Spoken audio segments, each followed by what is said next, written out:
Hallo Leute, herzlich willkommen bei Spridefox. Heute ist der zweite Tag, PS4, GTA 5.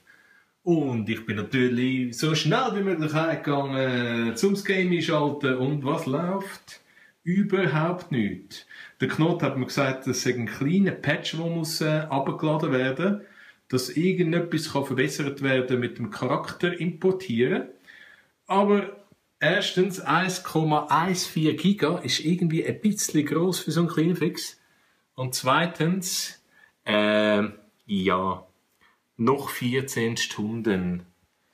Also entweder ist mein Internet langsam, oder da ist irgendein Problem mit dem Rockstar-Server. Vielleicht können es ihr ja sagen. Haben die das Problem auch? Scheiße. PS3 wieder anhängen. Fucking Cello. Ja, das wäre so für heute. Einen schönen Ciao.